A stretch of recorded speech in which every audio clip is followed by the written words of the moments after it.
Assalamualaikum warahmatullahi wabarakatuh, Bapak Ibu, teman-teman hebat semua. Pada kesempatan kali ini saya akan berbagi terkait dengan P3K paruh waktu.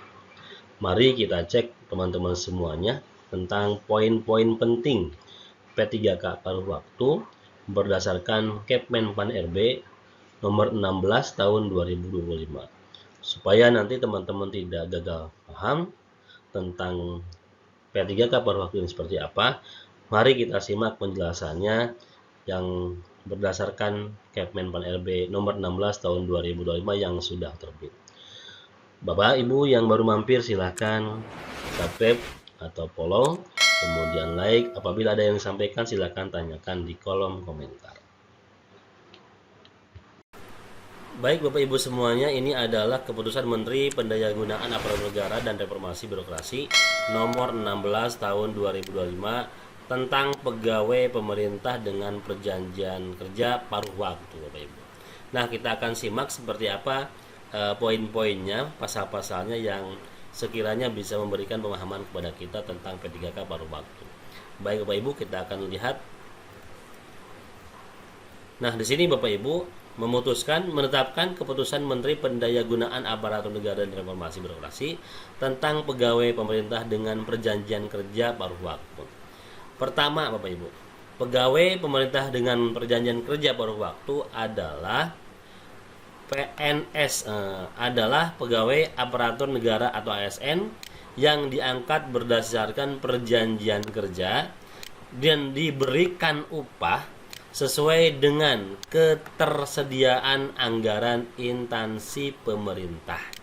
Yang pertama Bapak Ibu, kita harus pahami dulu. Jadi P3K paruh waktu ini adalah sama, yaitu pegawai ASN. Pegawai ASN yang diangkat berdasarkan perjanjian kerja dan diberikan upah sesuai dengan ketersediaan anggaran instansi pemerintah. Jadi sama-sama ASN, kemudian sama-sama diberikan upah sesuai dengan ketersediaan. Di sini ya Bapak Ibu, sesuai dengan ketersediaan anggaran instansi pemerintah. Jadi Bapak Ibu harus sama-sama memahami antara kata ini, sesuai dengan ketersediaan anggaran instansi pemerintah. Kedua, pengadaan P3K paruh waktu dilaksanakan dalam rangka penyelesaian penataan pegawai non ASN, kemudian pemenuhan kebutuhan ASN di lingkungan instansi pemerintah, kemudian memperjelas status pegawai non ASN untuk mengisi jabatan ASN dan peningkatan kualitas layanan publik tentunya, Bapak Ibu ya. Oke, ini sangat jelas Bapak Ibu. Kemudian yang ketiganya, pengadaan paruh waktu ini dilaksanakan untuk mengisi kebutuhan pada jabatan sebagai berikut. Ada guru dan tenaga kependidikan, kemudian ada tenaga kesehatan, ada tenaga teknis, kemudian ada pengolah umum operasional, ada pengolah layanan operasional, ada pengelola layanan operasional, ada penata layanan operasional.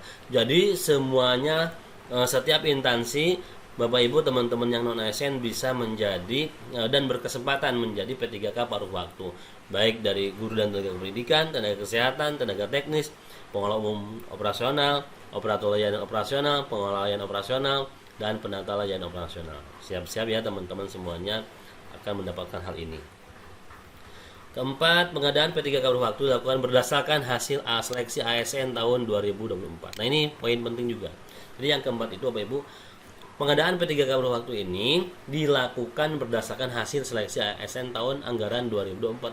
Artinya yang sudah mengikuti tes seleksi tahun 2024 namun tidak memenuhi atau tidak menempati formasi, Bapak Ibu ya. Kemudian yang kelimanya, pengadaan P3K paruh waktu dilaksanakan bagi pegawai non ASN yang terdaftar dalam pangkalan database pegawai non ASN Badan Kepegawaian Negara dengan ketentuan sebagai berikut ya. Telah mengikuti seleksi CPNS tahun 2024 namun tidak lulus, telah mengikuti seluruh tahapan seleksi P3K tahun anggaran 2024 namun tidak dapat mengisi lowongan kebutuhan. Nah, ini Bapak Ibu ketentuannya ya.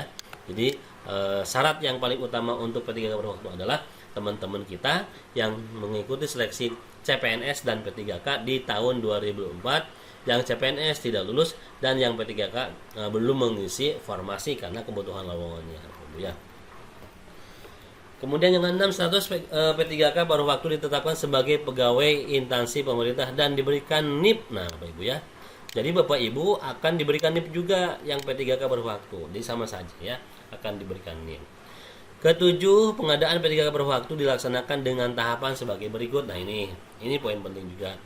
PPK Bapak Ibu mengusulkan rincian kebutuhan P3K paruh waktu kepada Menteri. Oh ya. Kemudian rincian kebutuhan P3K paruh waktu bagi pegawai non ASN sebagai dimaksud dalam diktum kelima wajib diusulkan usulnya oleh PPK. Jadi PPK itu Bapak Ibu pejabat pembina kepegawaian Bapak Ibu ya, yang ada di daerah masing-masing, bupati Bapak Ibu ya gitu, wali kota. Kemudian Menteri Pendayagunaan Aparatur Negara dan Reformasi Birokrasi menetapkan rincian kebutuhan P3K paruh waktu pada setiap instansi. Jadi setelah diajukan nanti oleh Menpan RB akan ditetapkan rincian kebutuhannya. Kemudian rincian kebutuhan P3K paruh waktu terdiri atas kebutuhan jumlah jenis jabatan, kualifikasi, pendidikan, dan unit penempatan. PPK mengusulkan nomor induk. Nah, nanti PPK juga mengusulkan nomor induk pegawai ya kepada BKN paling lama 7 hari kerja setelah mendapatkan penetapan. Jadi setelah dirinci, ditetapkan, maka nanti PPK akan mengusulkan NIP untuk P3K paruh waktu kepada BKN dan akan di ACC paling lama 7 hari. Kepala BKN menetapkan nomor NIP, kemudian penerbitan nomor NIP, nomor induk P3K atau nomor identitas pegawai ASN sebagai yang dimaksud akan diterima oleh PPK paling lama 7 hari juga ya, 7 hari kerja Bapak Ibu. Nah, ini jadi semuanya ada NIP-nya Bapak Ibu ya, jadi diajukan oleh PPK. Kemudian ke-8 Bapak Ibu, dalam hal pegawai non ASN diusulkan menjadi PPK paruh waktu tetapi di kemudian hari mengundurkan diri, dianggap mengundurkan diri karena tidak menyampaikan kelengkapan dokumen dalam batas waktu yang ditentukan dengan surat edaran kepala BKN atau meninggal dunia, PPK membatalkan proses pengangkatan yang bersangkutan. Ini sangat jelas Bapak Ibu ya. Kemudian ke-9, PPK dapat memberikan kuasa untuk mengangkat P3K paruh waktu sebagaimana dimaksud dalam diktum ke-7 huruf H kepada pejabat yang ditunjuk di lingkungannya untuk menetapkan penetapan pengangkatan P3K paruh waktu. Kemudian ini sangat jelas. Kemudian ke-10, pejabat yang ditunjuk sebagaimana dimaksud pada diktum ke-9 adalah pejabat pimpinan tinggi madya yang membidangi kesekretariatan untuk instansi pusat. Ini jelas juga. Ke-11, PPK paruh waktu yang telah diangkat dan ditetapkan berdasarkan keputusan sebagaimana dimaksud dalam diktum ke-7 huruf H melaksanakan tugas dan jabatan berdasarkan perjanjian kerja. Ini sangat jelas juga. Ke-12, perjanjian kerja sebagaimana dimaksud pada diktum ke-11 paling sedikit memuat nama jabatan, ekspektasi kinerja, unit kerja, skema, masa perjanjian, hak dan kewajiban, dan sanksi. Ini juga sangat jelas. Kemudian ke-13, masa perjanjian kerja paruh waktu ditetapkan setiap 1 tahun yang dituangkan dalam perjanjian kerja sampai dengan diangkat P3K. Ini Bapak Ibu ya.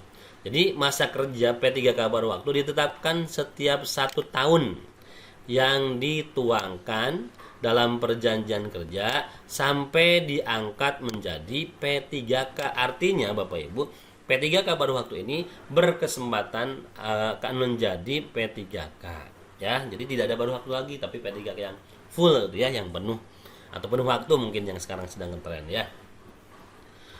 Kemudian ke-14, PPK menetapkan jangka waktu bekerja dan jam kerja PPK paruh waktu sesuai dengan ketersediaan anggaran dan karakteristik pekerjaan. Ini Bapak Ibu. PPK atau daerah masing-masing teman-teman menetapkan jangka waktu bekerja dan jam kerja P3K paruh waktu sesuai dengan ini ketersediaan anggaran dan karakteristik pekerjaan. Nanti diatur oleh PPK, oleh daerah tentang masa waktu kerja dan jam kerjanya. Ini disesuaikan dengan anggaran ya, disesuaikan dengan anggaran dan juga karakteristik pekerjaan. Ini juga harus teman-teman pahami. Kemudian ke-15, keputusan pengangkatan sebagaimana dimaksud dalam diktum ke-7 huruf H dijadikan sebagai dasar dimulainya masa perjanjian kerja P3K paruh waktu dengan instansi pemerintah.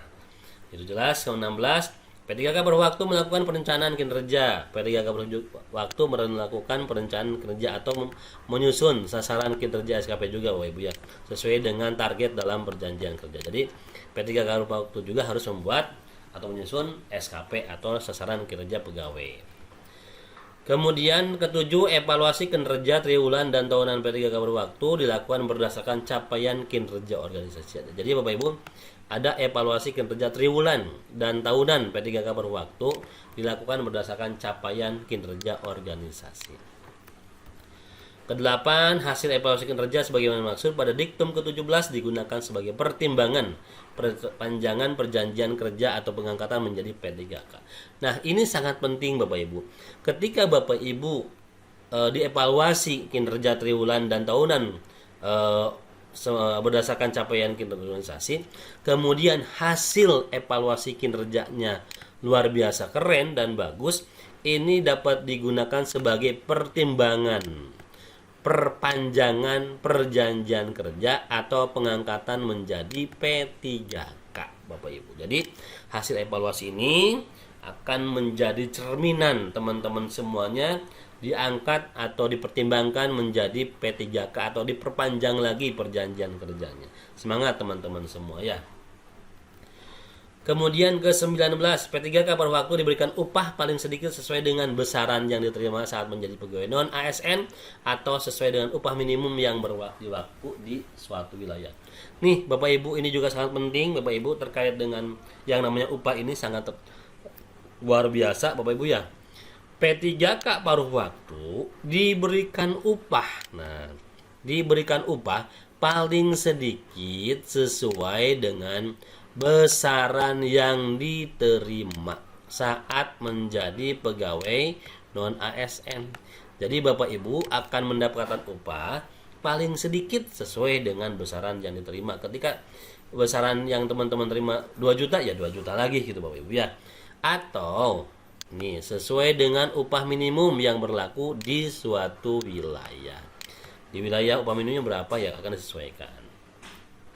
Tapi kita juga akan melihat di poin ke-20, sumber pendanaan untuk upah sebagaimana maksud pada diktum ke-19 dapat berasal selain dari belanja pegawai sesuai dengan ketentuan peraturan perundang-undangan. Bapak Ibu, P3K paruh waktu mendapatkan upah dan fasilitas lain sesuai dengan ketentuan perundang-undangan. Jadi P3K paruh waktu juga mendapatkan upah dan fasilitas yang lainnya sesuai dengan ketentuan perundang-undangan.